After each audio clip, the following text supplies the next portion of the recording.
So my name is Loyiso Mkize. I'm a Cape Town-based artist, visual artist. So I do both portrait paintings as well as comic book illustrations. I'm from Butterworth originally, which is a small town in the Eastern Cape, Transkei, Eclectica. And that was pretty much all my formative years was spent there. Grew up there, studied there, Butterworth High School type of thing. Went off to Queen's College.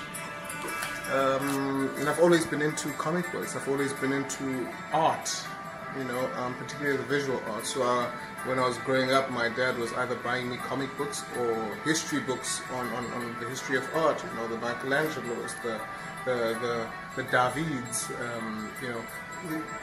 Growing up with that type of palette and that varied expression of art, I think was key for describing what I do.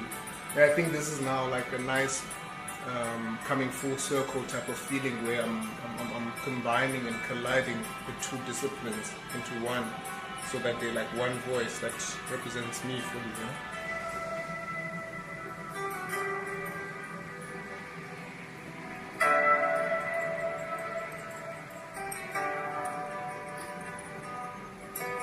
So, just like most of the pieces themselves, they're depicting people, but almost in a very different way. I'm throwing them in narratives. So part of my trade is as an illustrator, a comic book illustrator. And I've decided for this body of work to actually, instead of always working the duality of being a portrait painter and a comic book artist, to merge the two worlds, So you'll find that the characters actually exist, or the subjects exist in this comic book type of world where the colors are obviously very simplistic, pantones, right, or monotones, depending on the piece. And the characters themselves become real in this very unreal world, and I think that can equal to where we are as a society, especially mirroring what's going on with the world of information and social media and all that stuff. We live in a very unreal world, yet we still are kind of real. At least we hope we are, So like it's a play on that. It's a play on the different mediums, the different styles. The juxtaposition is there to symbolize exactly that. And the characters, of course, that's where I throw a lot of the information that I think is necessary. Very dynamic, very abstract expressions of what I think this particular persona embodies, or that particular persona embodies. I think I'm just generally I'm inspired by society as it is right now. The back and forth of historical societies as well, civilizations that came before, and how they sort of navigated their day, and how those civilizations somehow mirror ours in one way or the other. You think of the Roman Empire, and you think about where we are right now.